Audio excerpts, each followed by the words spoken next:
From the battlefields to the boardrooms, the spirit of a veteran is unyielding.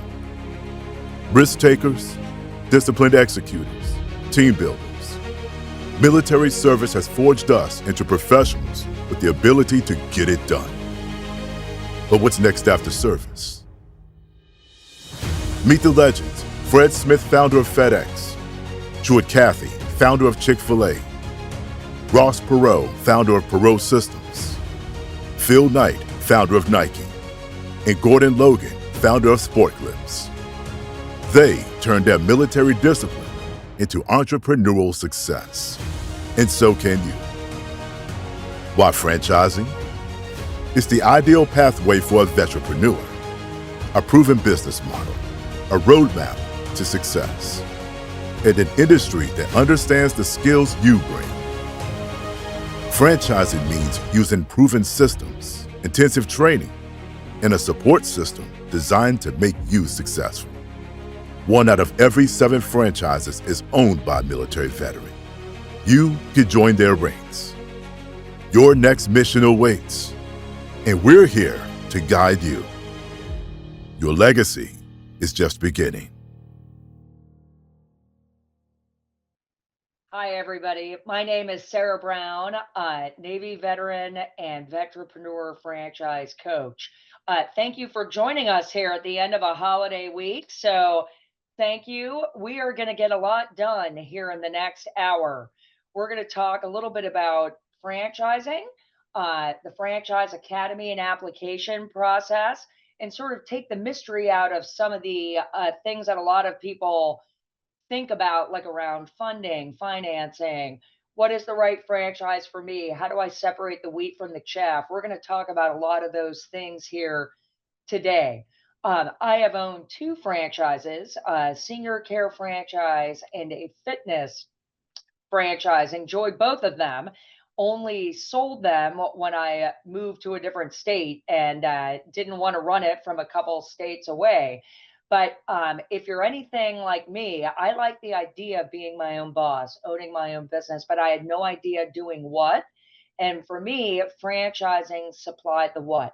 It allowed me to have a little bit of a change of scenery, diversify into an industry that I was relatively new to. So, franchising is an amazing option for most veterans because it is this marriage of a business ownership without having to reinvent the wheel.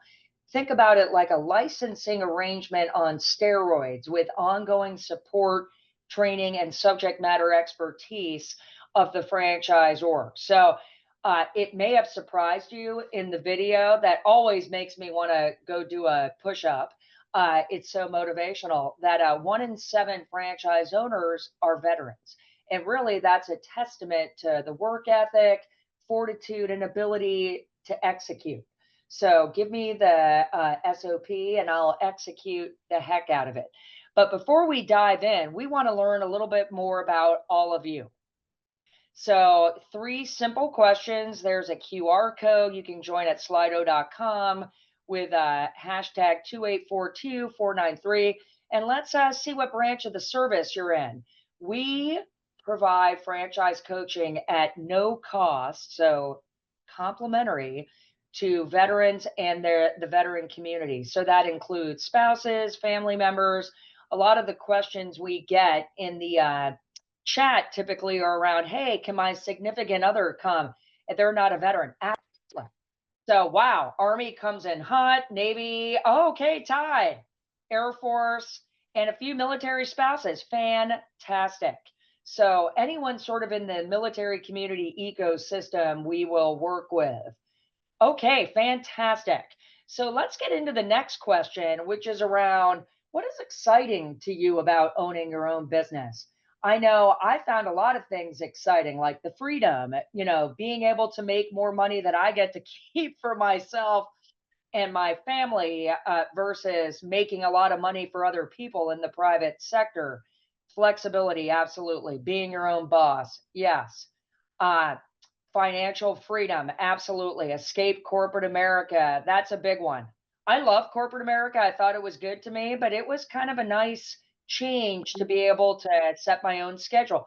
Holy cow, there's a lot of fantastic things there: stability, family, legacy. Yes, a lot of people look at a franchise as a legacy. Maybe they involve adult children.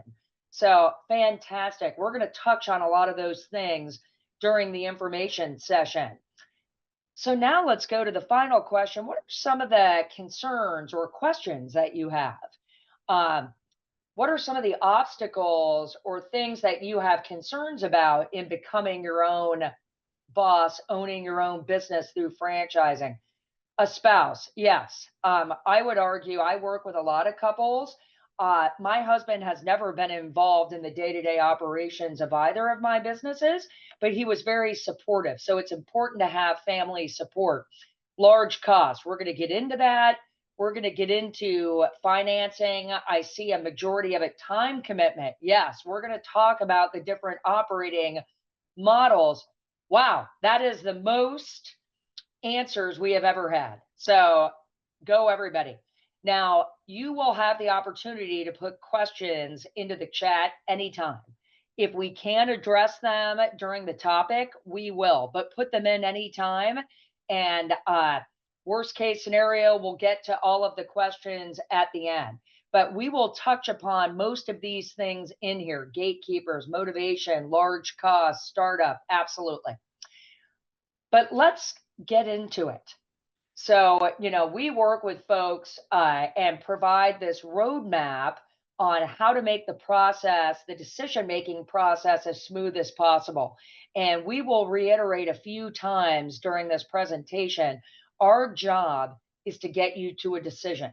And the decision could be, I'm glad I looked at it. It's not for me. Maybe the timing isn't right. Maybe you're thinking about relocating and you need to figure that out first.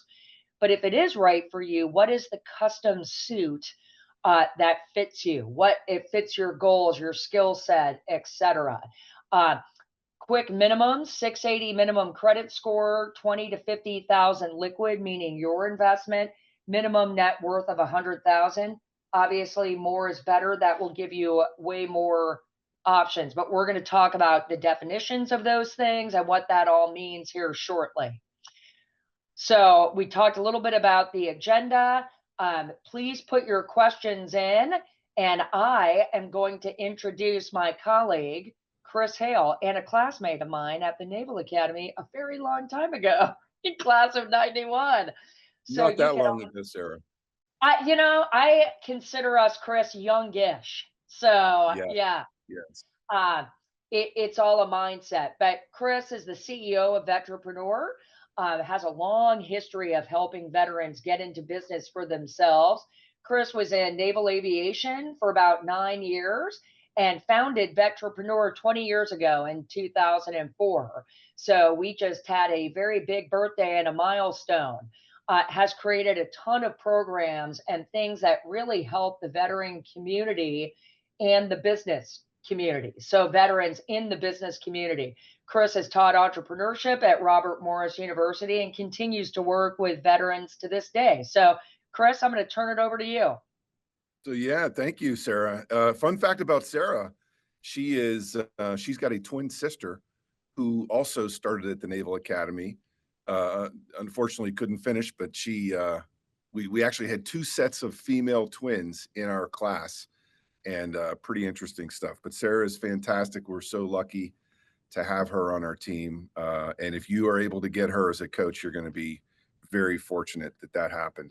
Yeah, Vetrepreneur, guys, cool anniversary we had last year is 20th year. If you don't subscribe to Vetrepreneur magazine or get the digital version, I encourage you to do so. We've been doing this for a long time. We love it. It's in our DNA. We celebrate everything that is veterans and entrepreneurship. And for a long time, people wondered why we should put those two things together. And we did. And we said there's really good reason to do that. Veterans are really predisposed to business ownership, and I'll talk about that, especially franchising. But just a few terms up front, right? We're gonna spend maybe the first half of this presentation, 20 minutes or so, talking about what franchising is all about. And then the second half, we're going to talk about what the Franchise Academy is all about and what we're looking for in qualified candidates and how to apply if you are interested in doing so. But We'll start with what is franchising, some basic terms. It's important to get the 101. It is a hybrid between owning your own business and starting your own business from scratch and working for someone else as a W-2, right? Really, when we talk about franchisees, that is you. That is the person who is going to license from the franchisor, which is the mothership, the rights to operate that business, to own and operate that business at a local or regional level. And along the way, you may be talking with franchise development people. Those are people who represent the franchisor who is out there in an effort to go and find very well-suited, well-matched franchise owners that are going to represent their business and help them grow their business. Okay, next slide. Some franchising fast facts. So astoundingly, veterans represent about 1 in 20 of working age Americans. So 1 out of every 20 working age Americans, I think that's from like age 21 to 65 or something like that. 1 out of 20 are veterans, but 1 out of 7 franchise owners is a veteran. So veterans are literally 3 times as likely to own a franchise as a non-veteran. Good reason for that. Sarah mentioned I was in naval aviation. This was, for those of you who shared that experience, which was wonderful, this is a NATOPS manual. This is what it looks like. This was, the pages of this told us every way to operate and maintain that aircraft safely and effectively to accomplish the mission with minimal risk of injury. That's exactly what a franchise concept is all about.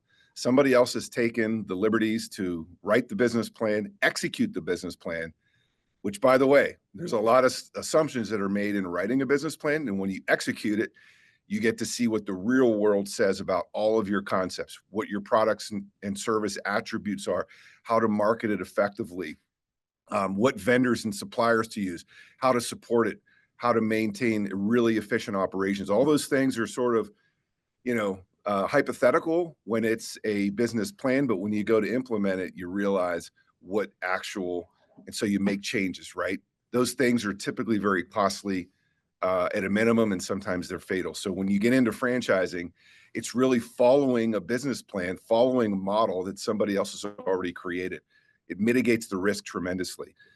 I did that in naval aviation, right? I didn't go out and fly the airplane for the very first time or fly on and operate the mission for the first time. Many people before me did that and put all of that knowledge into a NATOPS manual, and it afforded me the opportunity to be much more successful in operating that aircraft than previous people did. All of you who are veterans, right, had the same experience. Whatever weapon system or mission that you were trained in the military, you had people that went before you that, paved a way for you to do it more successfully and more safely. And that's exactly what franchising is. And that's exactly why I believe that's one of the primary reasons that veterans are 3 times as likely to own and operate franchises than non. So there will be somewhere between 13 and 20,000 people that open a franchise in the United States this year.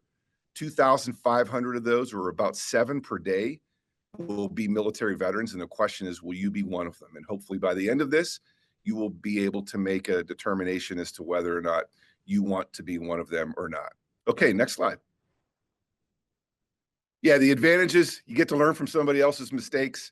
It is definitely much less risky than starting a new business from scratch where you're proving all these things. Like I said, from somebody who has started several businesses from scratch, I can tell you at a minimum, it's going to be very costly because a lot of those assumptions are going to turn out to be different when you put those into practice. And at a maximum, those can be fatal flaws, and businesses don't survive that are from scratch, right? So really franchising, it does not eliminate that risk, but it definitely mitigates that risk pretty significantly. Next slide. What you're going to pay for that, you're going to pay franchise fees, and you're also going to pay royalties, which I'll get to next, right? So franchise fees are a one-time payment upfront. Typically, they're going to be somewhere between like $40,000 and $60,000. And that's really what pays for your initial training, the administrative setup, the business plan itself, the intellectual property, the rights to operate that brand at that local level, right? So it's, I would also say that veterans, in almost all cases, not all cases, but almost every franchise offers a veteran discount. I think that's very, very telling because it says to veterans that we value you so much, not because of your service, like we're thankful for your service, everyone's right. But we really want to recruit you as a franchise owner because we believe that that military experience translates well into franchise ownership. And so veterans, I've seen discounts typically are 10 or 15% off of that franchise fee. I've seen them as high as 100%. Like literally they waive the franchise fee altogether for veterans. That is rare, but I've seen it. So I think, again, it speaks volumes to what the franchising community thinks of the military community. Next slide. The other fee you're going to pay are royalties. So think of this as paying for the C-suite, right? If you're, a branch campus or a branch organization with a corporate headquarters and you're outside the corporate headquarters, you've got to have a CEO, a CFO, a chief marketing officer, a chief operating officer, all these things, right? And so what your royalties do is to pay for that mothership, to pay for all the expenses that are incurred at the franchisor level, right? The R&D on products and services, the continued evolution of those products and services to make sure that they're meeting customer needs and creating benefits. So all of those things typically play into that. Some people look at royalties as an expense. I view it as an investment, right? It's an investment in the franchisor, in the C-suite, in corporate to enable your business that you're running at the local level to continue to prosper and to continue to grow and evolve. So typically royalties are going to be, anywhere from 5 to 10% of revenues, and you will typically pay those over the lifetime of your ownership of that franchise. Okay, next slide. Turn it back over to Sarah. And fantastic. So this is the operating model, and I think there were some questions or some comments when we asked for your input about what is exciting to you or what are your concerns. Every franchise can be run owner-operator. That means you are involved full-time in the business. What is sort of unique to franchising is semi-absentee. A franchisor, the mothership, as Chris calls it, has to allow you to do that right from the start. What that typically means in practice is that you're spending at least 15 to 20 hours a week on activities as the owner. A lot of things that can be done almost any time, maybe on an iPad, making phone calls, following up on things. But you're running the day-to-day operation with a key employee or a manager. So it could be, and the caveat typically is that your general manager or key employee needs to go through the franchisor training. So a big part of what you need to think through is, do you want to jump in with both feet? Some of our clients maybe are retiring from the military. Maybe they're leaving corporate America, perhaps been downsized, and they want to go full bore into a franchise. What is very common, and I see a question about this already, is that people go in as an owner operator. Maybe they run it full time for a year or two, and then they may back off and be a little more passive. Very common. That happens all the time. But if you do want to keep your day job and run it with a manager, that is very unique to franchising. It's sort of difficult to do that, especially in an industry where you may not be the subject matter expert. You may have zero experience in that industry. So franchising is a great way to be able to do that. Diversify, go into an industry that you're new to. Okay. So the FDD, if you're new to looking and exploring franchising, one of the reasons why it was always appealing to me is that there's a certain amount of transparency. So if you're going to explore starting your own business from scratch, are you going to get a lot of information about potentially average gross revenue, success or failure rate? Maybe not. You can probably find some of that information, but it'll be difficult. The beauty about franchising is that, it is regulated by the Federal Trade Commission, and there's a certain amount of transparency. So a franchisor is legally required to disclose you and give you the franchise disclosure document when they're going to share details about their franchise system. So in the Vetrepreneur process, that will be step 5 through 7. So you will get this incredibly large document. It's supposed to be written in plain English, but we all know it was written by an attorney. But I think you might be pleasantly surprised at how easy it really is to read, especially if you have an understanding of, how to read this and the general outline of a disclosure document. The nice thing is, if I'm looking at a food franchise, senior care, and a gym, those are very different types of businesses. But the good thing is, all the fees are always going to be item 5, 6, and 7. If there's litigation, that will always be item 3. Territory, what makes a viable territory for their particular franchise? That will be outlined in item 12. The only optional item in the entire disclosure document is the item 19, meaning do they make an earnings representation? Most do, but typically it'll be gross revenue, maybe gross profit. Some will have a full profit and loss statement, but that is unusual. Will you get a sense of the unit economics and some of the details around net profit ranges? Absolutely, but you may get that in a later step 8 in validation. Now, there are 2 major sections to the disclosure document. One is the FDD, like the main items outlined here. That is more for information.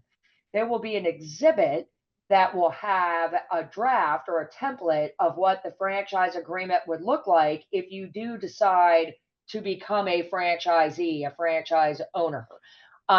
They will ask you for a signed receipt of the disclosure document. Feel free to sign it. Doesn't obligate you to anything. It just means that they gave it to you, which they're legally required to do. There's a couple cooling off periods in franchising. So you must have the FDD for at least 14 days before you can ever sign an agreement. And, that's just meant for you to have enough time to be able to review it. If you work with Vetrepreneur, we will take the work with you, talk about it. You'll also review it with the franchise owner. So a lot of great questions coming in. A majority are around finance, but keep them coming, everybody. And let's go to the next slide. All right, I'm going to turn it over to my colleague, Doug. Hi, Doug. Good morning. Doug is also a franchise coach. Great guy, has a lot of business experience. And because Chris normally does this, Doug, I'm going to do it. Doug went to the Wharton School of Business. So we like to shout that every time we can. Doug, take it away. Well, Sarah, thank you. Good to see you. So I'm going to talk about the 5 myths of franchising, and it already says debunked. So I think you're going to know that these 5 are actually not true, not to spoil it for you. But myth number 1, it's all restaurants. A lot of people, when they think of franchises, they think of McDonald's, they think of Chick-fil-A. There's 15 different industries that franchises are in. And, with the inventory that we work with, we're about 40 franchises deep in each one of them. So there are a lot of options out there and a lot of things that you might not have ever considered. And what's interesting is a lot of people that I'll talk to will end up, joining in and signing to start a business in something they never even would have considered, which is great. So there's a lot more to it than just restaurants. Myth number 2, I need business experience. That also is not the case. There's a reason why franchisors offer veteran discounts to veterans, and there aren't a bunch of other groups that they offer discounts to. The experience you have in the military is an amazing prep for getting into the business world, being handed an operating plan to be able to bring people in with you to lead them, hold them accountable, and work towards the goal of running the business successfully. So in a lot of cases, what you did in the military was a great precursor to jumping in and running a business. And the franchisors know that, which is why they're trying to get you in there. And why they offer discounts to veterans in the first place. Myth number 3, I need experience in the industry. The example we love to give is, some of you may be master plumbers on the call. Most of you probably are not. But the example is you could start a plumbing business. A lot of times plumbers are very good at what they do, very skilled, but they might not necessarily be good business people. They may not want to deal with the scheduling, the payroll, all the things that come with running a business well. So there are actually businesses that, sometimes the best person to run a plumbing business isn't the plumber. And those options would be available to you if that's a good fit for you, as an example. Myth number 4, it's too expensive. That really is going to be your call. And part of this process is showing you the cost upfront to start the business and showing you the results that other people have been able to achieve to be able to see what that return could be for you and what the range might be of the folks that have gotten into that business. Yeah, there's more upfront expense with starting a franchise, but what you're paying for is the support and somebody out there and going out there and making some of the expensive mistakes that maybe you don't have to make yourself. So it's really going to be a judgment call as to whether you find that expensive or not. If I have found if you put the right fit and something that somebody is very interested in front of them, it's worth every penny, because some of the money that you pay for the support of a franchise can help you grow and scale that business faster than you'd be able to do on your own. Myth number 5, it's too risky. That is very subjective. There is risk to any business, certainly with a franchise, with a business model that's been out there, it's been worked, it's in operation now. That's certainly something that you'll be able to talk to other owners and judge for yourself. But certainly there is less risk in a proven business model than maybe something that you might be looking to start from scratch. All right, next slide, please. How do I fund my business? So the typical investment with a home-based business, and when I say home-based, that doesn't mean you have people come into your house to shop. It just means that, like the plumbing example, there is no brick and mortar retail for a customer to go to shop. It is a business that may have a wrapped vehicle that is out in the neighborhood. They're probably in your neighborhood. You may not have even realized they were franchises. But a typical cost to start one of those home-based franchises is typically between $100,000 and $200,000. For a brick and mortar franchise, it can be twice that, or certainly well more than twice that, depending on what the franchise is. One of the calls that you'll have with a franchisor in the meetings that you'll do is to break down that initial cost. And when you look at the items in the disclosure document, it'll show you, typically the range for operating for 3 months will be, within a certain dollar amount. The credit scores. So franchisors have minimum credit scores, liquid capital, and net worth requirements for new franchisees looking to get into the business. So the minimum credit score is 680. Typically, that is set because below that number, a lot of lenders won't lend on SBA loan or other types of business lending. The liquid capital minimum, 20K gets you very few options. 50K of liquid capital gets you a lot more. When we say liquid capital, it's essentially anything you could turn into cash in a couple of days. Not saying you have to liquidate it, but if you could. So equity in a home is not liquid, but investments in the stock market are. Net worth requirement, 50K is the minimum. 100K is going to get you a lot more options from the minimum set by the franchisors. So net worth is essentially anything you own, all the assets you have, minus any liabilities or things that you owe. So if you have credit card debt or other loans outstanding. And there's a great calculator on vetrepreneur.com that'll help you calculate that number and see kind of where you fall. So funding options, I would say by far the most common option to fund a franchise is an SBA loan. So that's the Small Business Administration.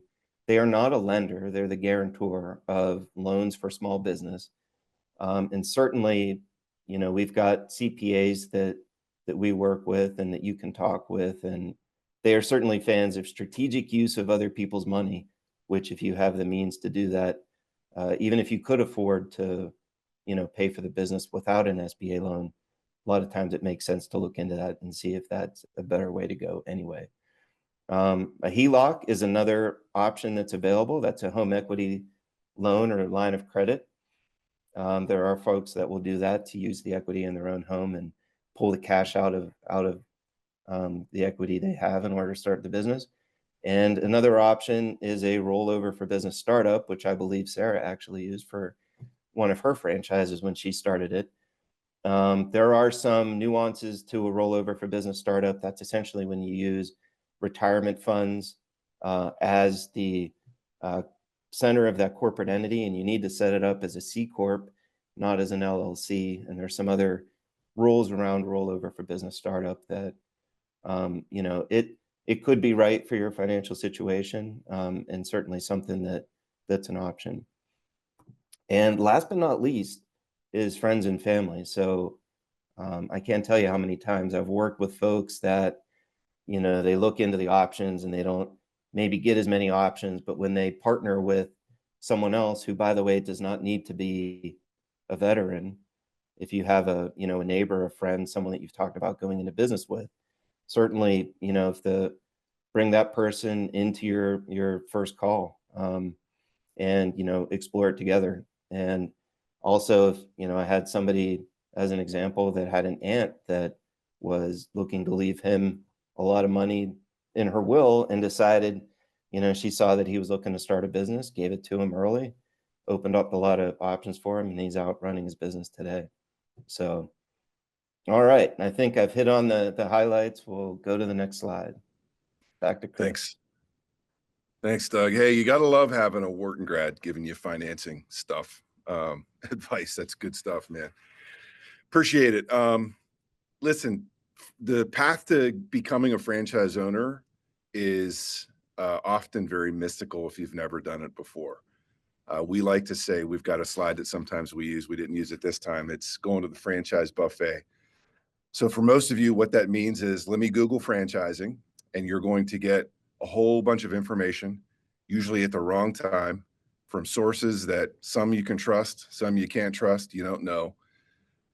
You'll get a bunch of lists that say, oh, this is the #1 franchise for this industry, and this is the best franchise for that, and this is where you're going to make the most money, all of which is frankly completely irrelevant and never gets you to a point where you're going to actually be able to make a decision, an informed decision, for where you're best suited, right? So we have taken that very mystical franchise buffet and turned that into a very simple 10 steps, 10 weeks to get you to a decision point. And a lot of people, big decisions like this, listen, we've all been there, right? Joining the military, getting out of the military, getting married, buying a home, all these major decision points in our lives. Many people tend to procrastinate and push those things off. We are here to say, if you are interested in finally getting to a decision point, and as Sarah mentioned earlier, that means maybe it's not for me, or it is, and this is the right one I'm best suited for. We will get you to that decision point, and we will hold you accountable for getting through the proper steps, giving you the proper information at the appropriate time from trusted sources with a lot of perspective to enable you to make that decision. That's what these 10 steps encompass. So we've covered a lot of these areas, but we are going to get you there. Okay, next slide. Vetrepreneur Franchise Academy. So there's a couple different ways that we here at Vetrepreneur enable you to get to that decision point. One of those, and the reason you're here today, is the Vetrepreneur Franchise Academy. It will get you through to that decision point. You will be given and assigned a coach. One of our phenomenal coaches that we've got here, there's five coaches, all of which have tremendous experience, both military community experience and also business and franchise experience. You will be assigned that coach. You'll typically talk to that coach about once a week.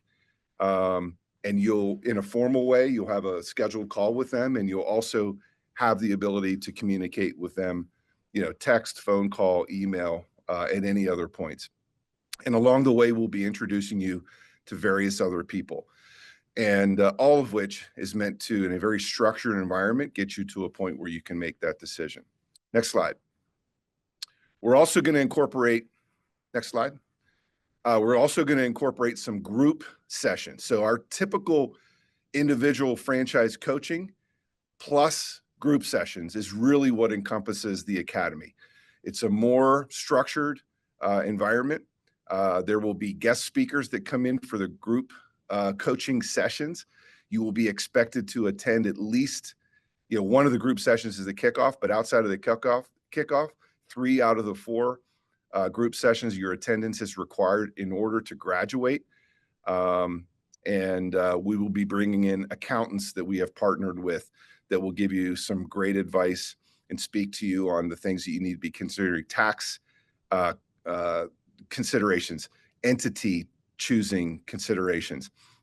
What is the best path for you? Is it SBA loan? Is it taking money out of your home through a HELOC? Is it taking money out of your retirement and borrowing there through a ROBS or something else? So all of that is just outstanding, best of breed advice and advisors that we're going to bring to bear through this franchise academy. Syllabus is next slide. So this is what that syllabus looks like.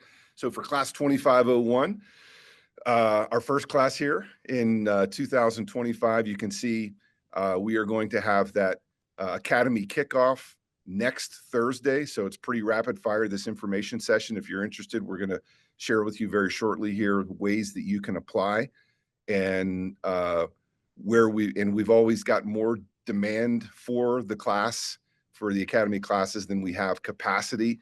So I'll tell you the things that we're looking for in order to be a very competitive applicant for that. But these are those sessions. We're going to wrap up. Really, a lot of this stuff wraps up around the end of February, and then we're going to have a graduation towards the end of March. Again, you can graduate without becoming a franchise owner, and there is no obligation for you to become a franchise owner. Our goal is to get you to a decision point, yes or no, right? And no is okay. That means you're going to go into the 4th quarter of your career at some point and look back on your life and say, I've got no regrets about not opening a franchise because I gave it 10 weeks of concerted effort with proper guidance, and I found out it just wasn't for me. But for many of you that do find out that franchising is for you and you're at the right stage in your life to do that, we are very interested in helping you get to that path. But you can see these different sessions. A lot of them they basically mirror the 10 steps that we've got. And it's a combination of these group and individual calls that you're going to have with your coach. So think of the group sessions as an opportunity to share in the experience that other people, other veterans, and other military spouses are going through the same experience that you're going through, and an opportunity to kind of share some of those, some of those likes, dislikes, fears, excitement, all that stuff. That's very, very encouraging. And then you've also got the individual customized approach that your coach is going to provide for you. All of this is free, by the way. It's very similar to real estate. Vetrepreneur gets paid by the franchisor if and when you become a franchise owner. We've got access to, as Doug said, to 600 different franchises. We're about 40 deep in 15 different industries.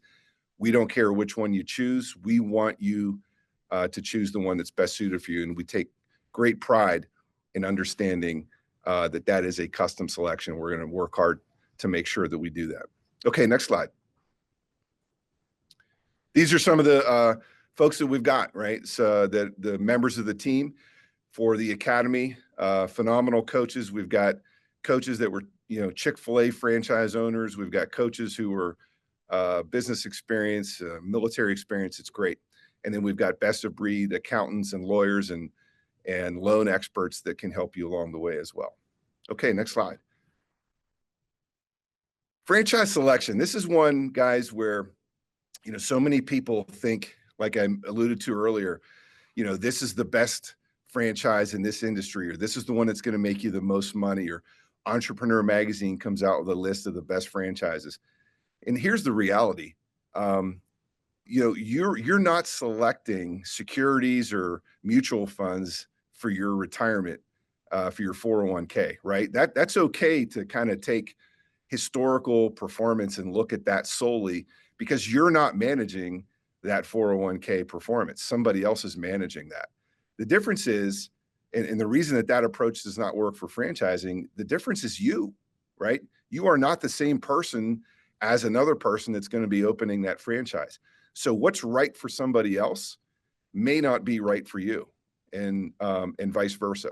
So it's a very important decision. We like to say this is not a custom, or it's not a suit that you're going to buy off the rack, right? This is a custom made suit that you need to take the time and the care into understanding where you're going to be well suited. Because if you're not well matched for that franchise in a lot of different areas, many of which you don't even know exist right now, it's very unlikely that you're going to be successful in it. And this process is all meant to make sure that you are well suited for that business. It's a combination of science and experience.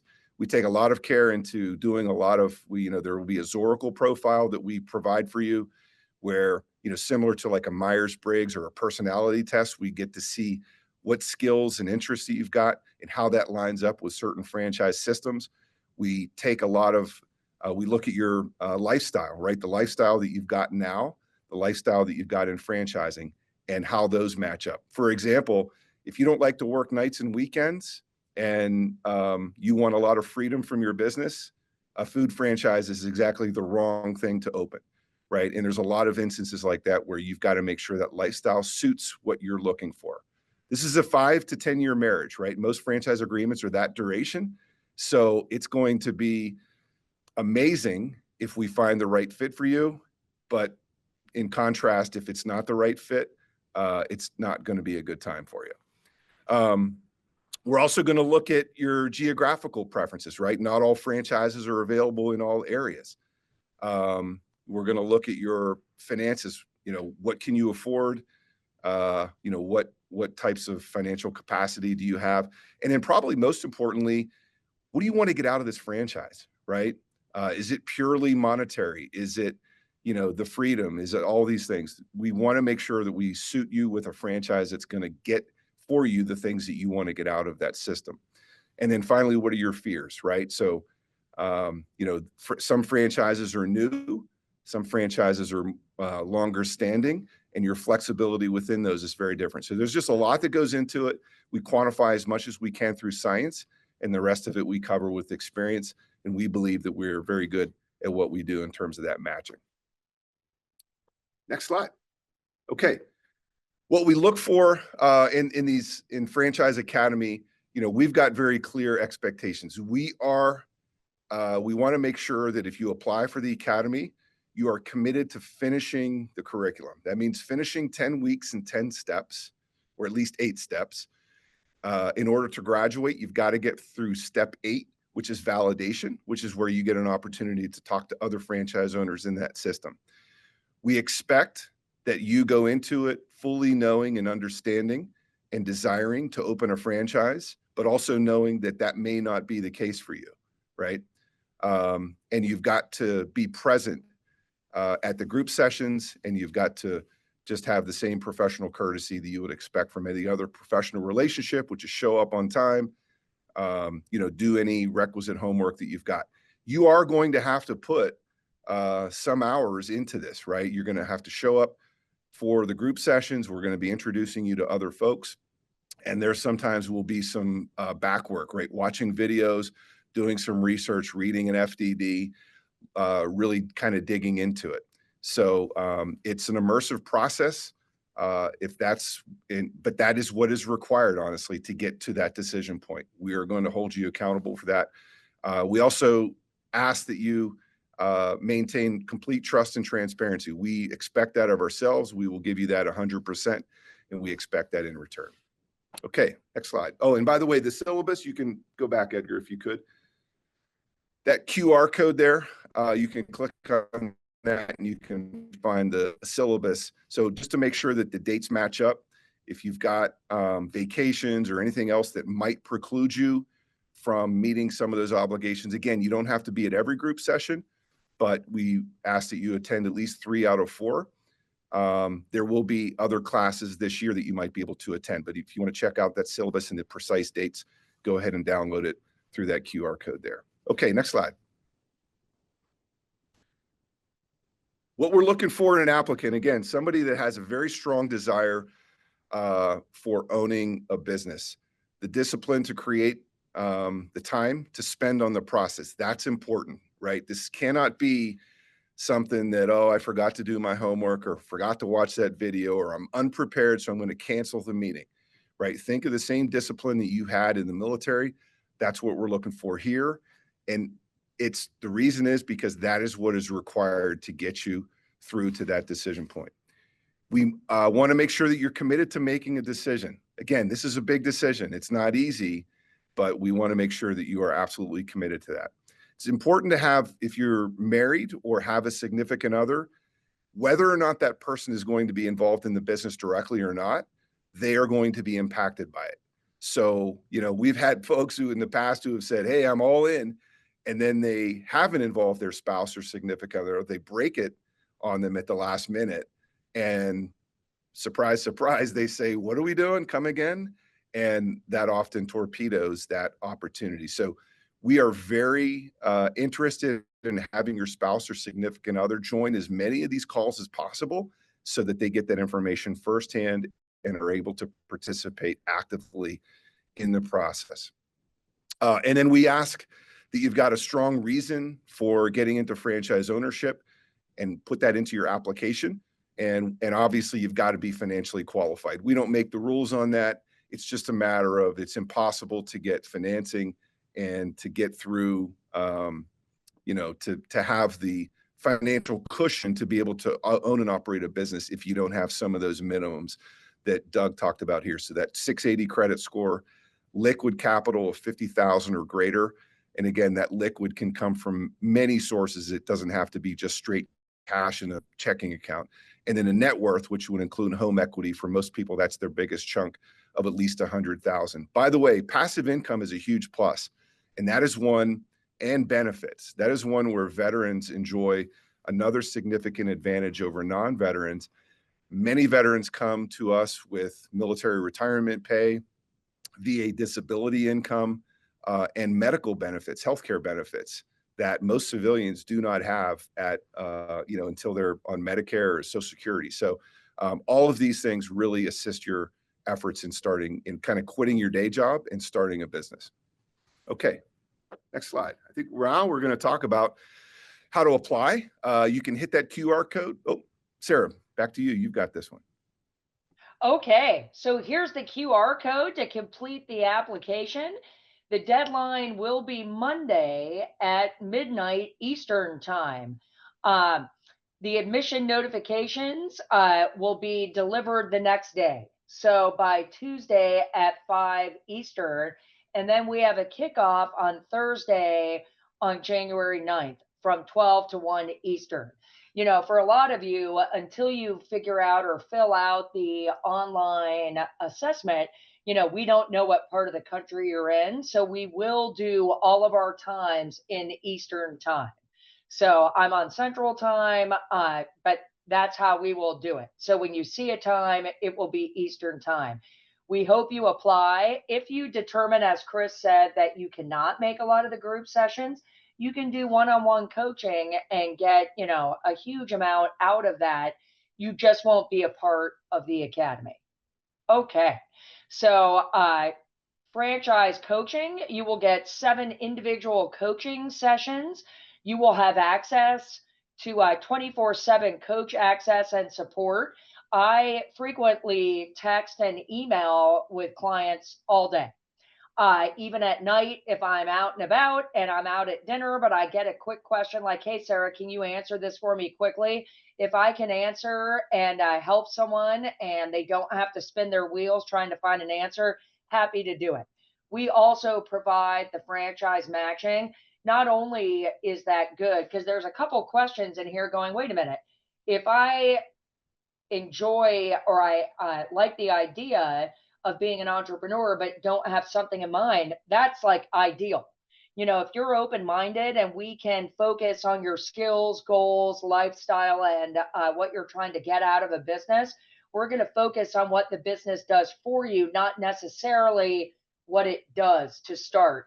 And as Doug said, most of the time when someone does move forward with a franchise, it is not maybe the industry or something that they had top of mind, but the more they got to know an option, they're like, you know what, this really does fit me.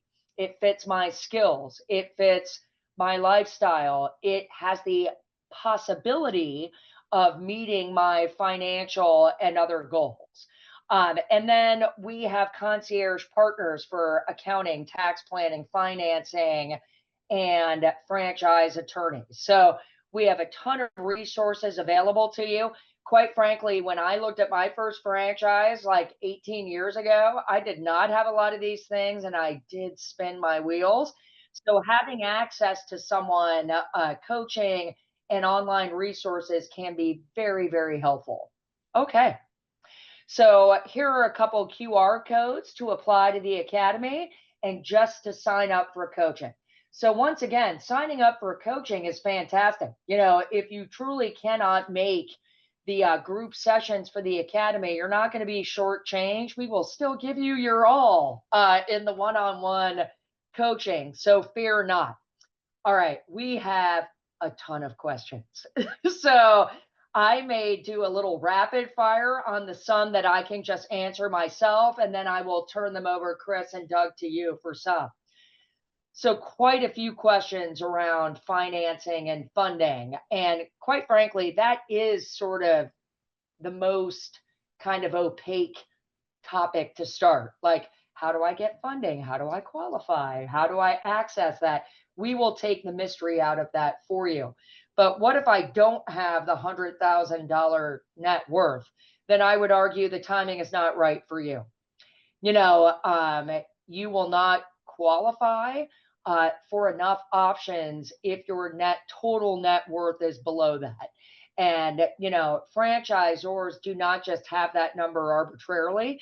They want you to be able to order a pizza, and have it, and you will not be able to get a loan if you do not meet some of the certain qualifications. So I would say it's not never, it may be just not now.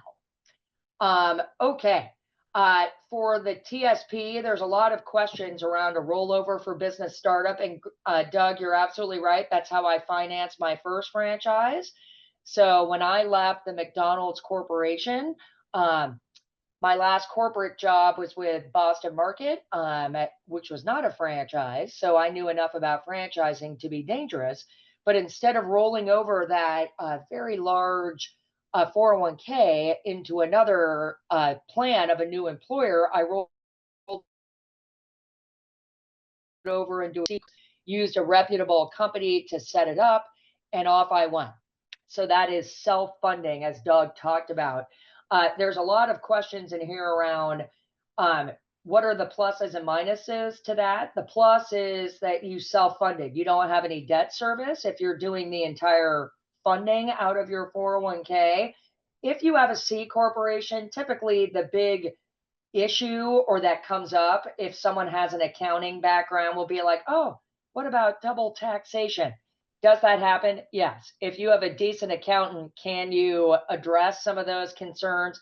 Of course you can. So I would say it really just depends on your current situation. Some people will do a rollover to pay for maybe half of the total investment, and may still get an SBA loan for the rest. Okay. Chris, I'm going to give this to you. What is the relationship between Warrior Rising, GI Jobs, and Vetrepreneur? Wow. Interesting. So Warrior Rising, I'm not familiar with. GI Jobs is a sister company to Vetrepreneur. So we are a veteran-owned business. We've been in business since 2001. I also wanted to make a distinction between academy and coaching. So, we've been coupling those two things. In some ways, they are coupled. You can sign up for coaching That is a custom thing. I will say right now, we are booked into mid-February, so probably the earliest that you would be able to engage on a discovery call with a coach would be mid-February. We will obviously move you up if more capacity comes in, but that's the timeline there. The academy is coaching plus group sessions, right? So that's the difference. So you will be going through with a cohort of typically a class size is anywhere from 20 to 40. And you will be going through that together. There will be 5 additional group sessions in addition to the individual coaching, and you will be on the same timing as everybody else in your class. So that's the difference between the two. So I just want to make that distinction. They are 2 separate applications. The one on the left there is to apply for the academy, and the one on the right is for coaching. Fantastic. Okay, this is a great question. Doug, I'm going to give this to you. Does Vetrepreneur help veterans become a service-disabled, veteran-owned small business? Would that help you to get government contracts as potentially a franchise owner? Yeah, so what we do is, we'll connect you with franchise accountants, and those are folks that can help you set up the business entity that makes the most sense for you. For instance, I've had people that was a veteran with a buddy that was a non-veteran that wanted to start a business, and the veteran went in as a 51% owner, so it could be set up as a veteran-owned business. And certainly that distinction in the business is important and something that will definitely carry favor into trying to get work in government contracts. We don't actually work with getting you into government contracting, databases and that type of thing, but there are other veteran services out there that do specifically help with that. Yeah, fantastic. And, for example, like in my senior care franchise, I did become a veteran-owned business, and it did help when I was doing some contracts with the VA. When I owned my fitness franchise, it just didn't make sense, to go through that process because I didn't have any contracts. So the franchisor will kind of walk you through, would that make sense? Is that something we do? And you don't have to do it right away. It may be something that you may do down the road. I'm going to take a couple of these rapid fire here. At what point in the process are you disclosed? Do you get the FDD? And at what point in the process do you pay the franchise fee? So getting the disclosure document, if they're going to share details about the franchise with you, the franchisor, talking to the franchisor is step 5 in the process, meaning we make the introduction after we discuss the options. It is typical that the franchisor will provide the FDD after the first or second call. Some may be a little bit later. That is step 7. We will walk you through funding as step 6 and connect you with some concierge partners to do some of that work. Some franchisors will disclose you immediately after the first call. I think that's a little weird. I think it's after the first or second call, but it will be early on when you're introduced to a franchisor. You do not pay the franchise fee until typically you sign the agreement, which is step 10. So you go to a discovery day. Not every franchisor has a discovery day, but I would say a vast majority do. It could be virtual or live. You are awarded the franchise because, remember, this is a mutual process. You're picking them and they're picking you. So if you're awarded the franchise, you sign the agreement, you will typically wire the funds that day. So that's when it happens. And all of that will be very, very clear to you as you get further along in their particular franchise process. Okay. So Chris, are there grants or 100% loans for disabled veterans? There are some grants and some free money that's out there. We've got a guide that we can provide an email to everybody afterward if you'd like to go through that. But like most things that are free, it tends to be relatively limited in scope. And usually it involves a pretty lengthy application process. So by all means, go for it if you want to. But, you know, I find in most cases, it's probably better to just go through really the traditional means of starting a franchise. Okay. Absolutely. And we view grants as kind of like the cherry on your financial sundae, meaning you should still be relatively comfortable with 20% minimum of the total investment as your equity injection. I've seen as low as 10. Some emerging brands may require a little bit more because they may be considered a tiny bit more risky, than a franchise that has been around for decades. But all of that will be very, very clear to you as part of the process. Okay, this is a great question. Well, first I'll answer, does liquid capital fall under net worth? Absolutely. I mean, your equity injection or liquid or, convertible, what you're going to invest, the 20% will be a part of that total net worth. All right, I'm going to take this as well. If you bring someone in as a partner, can that be counted? Do your qualifications add? Yes. So if you bring in a partner, maybe a family member. Now, Doug mentioned, an example where a family member provided money. And I'm assuming in that example, Doug, they were not a partner. They just signed the agreement and just received some money as part of that they could use towards the total investment. But do some of our clients bring in partners? Absolutely. But it's up to to you and your partner. Are they going to sign the agreement? Are they going to be a silent partner? Are they going to be an active operating partner? And we would kind of walk you through some of those options as well. Question around the cost of the boot camp and the academy. Once again, complimentary. You are investing your time, and we want you, this is a professional relationship, but it is at no cost to you. Okay.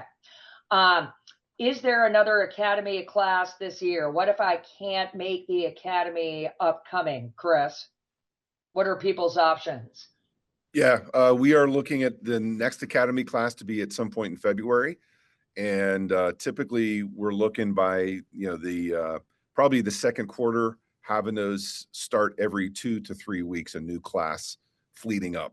So, but right now it's looking like at some point in February will be 2502. And here's a good question. So someone said, hey, what if I don't meet the minimum qualifications, but with a partner I would? You need to make that very clear on your application.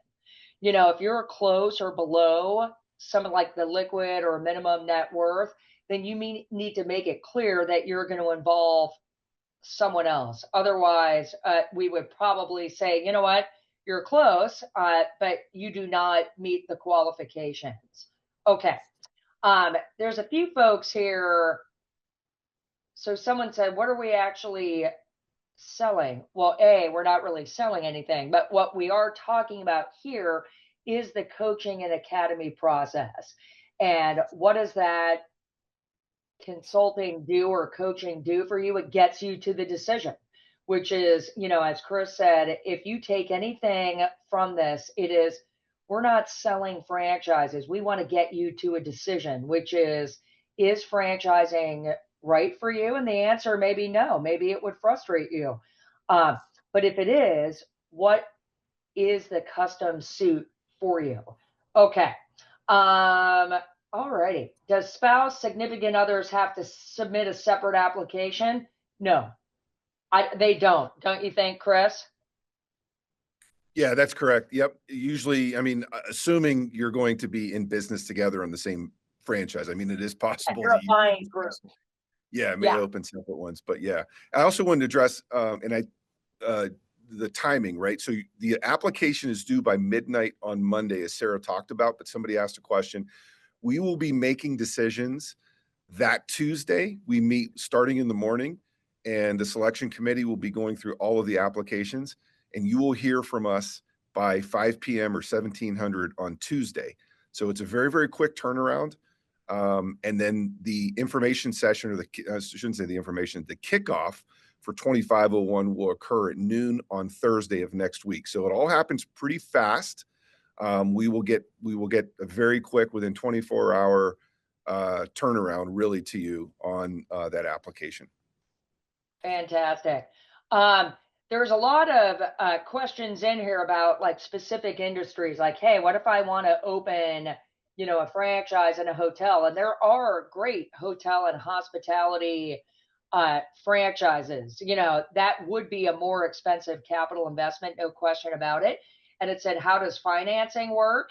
Kind of in a similar way, meaning, 20 to 30%, equity injection, the rest can be financed. So yeah, some of them are very large, multi-million-dollar investments. And are there SBA loans and things for that? Absolutely, there are. Okay. Is there ongoing mentorship or networking opportunities available once the program ends, Doug? Absolutely. So if the program ends and you end up buying a franchise, obviously you're going to be networking with other owners and certainly staying in touch with your coach, and maybe providing feedback to other veterans that are looking to start up, if that's something that you'd be interested in doing. We have folks that provide a lot of really good feedback and guidance that come back and visit after they've gone off and started their own business, and you may meet one of them during this academy class. So yeah, there's definitely the opportunity to stay in touch and provide feedback, certainly with your coach and also with, other veterans in the academy that you would meet. Okay. Chris, could you address this? What is the success rate of the academy? Yeah, and I just want to say too, we're over time, but we are happy to stay and continue to answer questions. If you have to hop off, by all means do so. But if you want to stick around to listen to the other We questions, probably have 3 or 4 more that I think we'll get in the next 5 minutes. yeah. So yeah, the success rate, honestly, again, we judge success as you getting to a decision point. And I believe that virtually everybody that goes through the academy or our coaching ultimately gets to that decision point. Sometimes people make decisions earlier in the process. They realize that it may not be for them. And we've got a lot of people that go through the final process, which is becoming a franchise owner. And this is, you see some of these, but this is what in addition to becoming a franchise owner, we've got this great commemoration of that. And so, yeah, the success rate is very high in terms of getting people through to that decision point. We typically will have about somewhere between 1 and 2 veterans that become vetrepreneurs through franchising every week. So we have a lot of volume here. We've got a lot of success in and a lot of experience getting veterans into franchising. Indeed. And getting them to a decision, for sure. Okay. A question around what are organizations that can help veterans with contracts or other things? There are other available resources to you, like through the SBA and SCORE. SCORE is a part of most SBA offices. It is like the Service Corps of Retired Executives. So there's a lot of complementary resources to you out in your local business communities. So starting with the SBA, I think is pretty good. Okay. A lot of thank yous. They have to hop off. You're welcome. Best of luck. And I hope that you're going to apply to the academy. Okay. Where is a good place to search for franchises in my area? One of the big things that we will do with you is look for, is it available in your local area? So for example, you don't know if something is sold out in your area. Franchisors know what makes a territory or a market viable. If you're doing a retail franchise and they think a certain metro area could support 5 locations and there's 3 available, or there's 3 already up and operational, then that means 2, but maybe an existing franchisee has the right to do another one. So all of those things we will help you figure out and, walk you through. Okay. I believe we have hit on most of, do we work with folks in Puerto Rico or only the continental United States? Chris? Oh, sorry, I was on mute. Yes, we certainly do. So, anywhere that's in the U.S., every state, by the way, has different laws and compliance as it pertains to franchising. And I think it's worthwhile to say that franchising is a highly regulated industry. So there's, the FTC has a lot of guidance to make sure that people that are looking into franchises are protected. But yeah, if you're interested in opening a franchise outside of the U.S., certainly Alaska and Hawaii and Puerto Rico, since those are all part of the U.S., but even outside of the U.S., there are opportunities for that. It just depends on the franchise and if they're registered in that jurisdiction to have franchising. Yeah, absolutely. And the last thing I would say is that, there's a lot of questions around, I'm thinking deeply about the next step. Maybe I don't know enough. Well, of course you don't. You are just starting your due diligence process. And so, of course, you're going to have a million questions. And, working with Doug or myself we'll be your franchise Sherpas in going through this process. I think you'll find it very educational and fun. I think it's fun looking and exploring businesses. Okay. There's a question on, a lot of questions around disabled vets. Do they make better owners? I think veterans in general make, on average, very good franchise owners, because as veterans, whether disabled or not, we understand how to execute as veterans, and that's why we make such good franchise owners. So, but if you are 100% disabled vet, are you going to have access maybe to certain programs and other things? Certainly. Okay. I think Sarah, one thing on that. Please. One thing on that. So baseball is a great franchise. Basketball is a great franchise. If you're Michael Jordan, our goal is to get you into basketball because it was not that good with baseball. Yeah. Just to sum up. Indeed. No, thank you. Okay.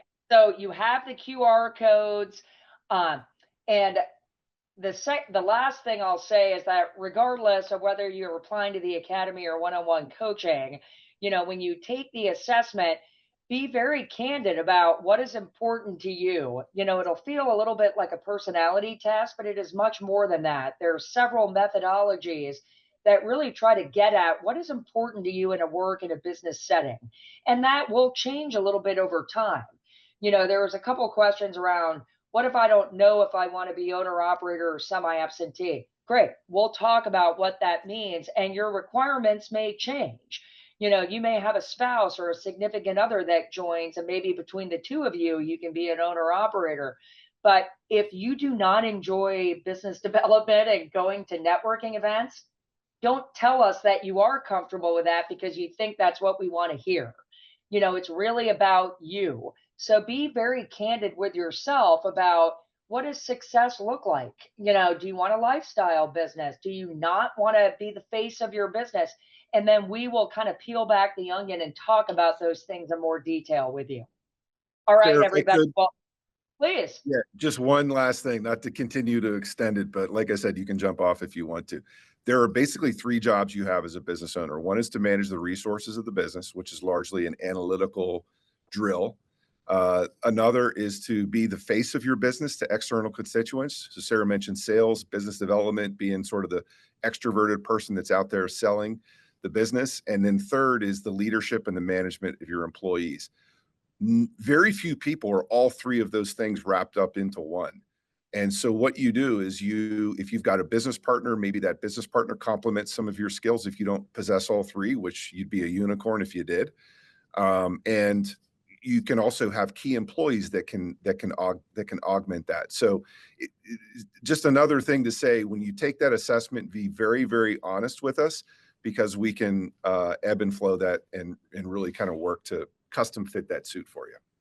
Absolutely. Yep. All right, everybody. Well, thank you for joining us on a Friday during a holiday week. We hope we get the chance to work with you. Please use the QR code and have a fantastic weekend. From the battlefields to the boardrooms, the spirit of a veteran is unyielding. Risk takers, disciplined executors, team builders. Military service has forged us into professionals with the ability to get it done. But what's next after service? Meet the legends: Fred Smith, founder of FedEx; Jewett Cathy, founder of Chick-fil-A; Ross Perot, founder of Perot Systems; Phil Knight, founder of Nike; and Gordon Logan, founder of Sport Clips. They turned their military discipline into entrepreneurial success. And so can you. Why franchising? It's the ideal pathway for a vetrepreneur, a proven business model, a roadmap to success, and an industry that understands the skills you bring. Franchising means using proven systems, intensive training, and a support system designed to make you successful. 1 out of every 7 franchises is owned by a military veteran. You could join their ranks. Your next mission awaits, and we're here to guide you. Your legacy is just beginning.